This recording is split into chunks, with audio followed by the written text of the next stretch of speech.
Pumipensa naman ang ilang senador sa pagbibigay ng committee chairmanships kina Senator Jinggoy Estrada at Senator Rodante Marcoleta na parehong nakakulong ngayon. Anila bahagi ito ng patakaran ng Senado at upang matiyak ang sweldo ng kanilang mga empleyado.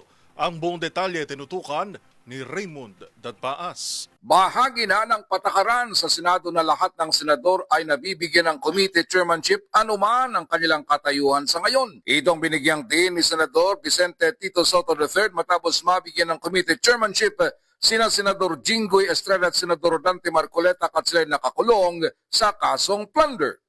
Ibinigay kay Estrada ang chairmanship ng Committee on Electoral Reforms na dating hawak ni Soto dahil siya naman na ang chairman ng Public Works Committee, habang si Marcoleta ay chairman ng Committee on Tourism.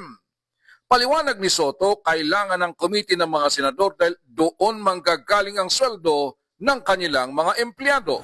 Patakaran sa Senado yun na aside from the office of the senator, kailangan may committee so that that is the budget of the committee is where the employees of the senator draws their salaries. Sa panig ni Senate President Sherwin Gatchalian, nakakulong man sina Estrada at Marcoleta ay senador pa rin sila. Hindi man nila magampanan ang kanilang tungkulin bilang chairman ng committee, ay ang vice chairman ang pansamantalang magpapatakbo nito.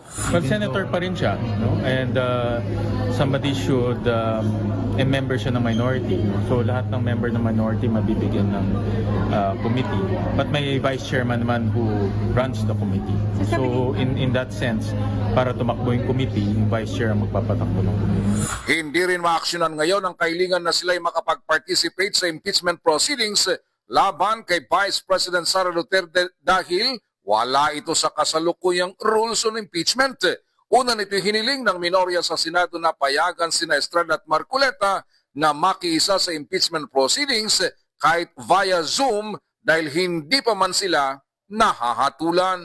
Para sa MBC TV Network News, ito si Raymond Dadpaas ng DZRH, una sa Pilipinas, una sa Pilipino.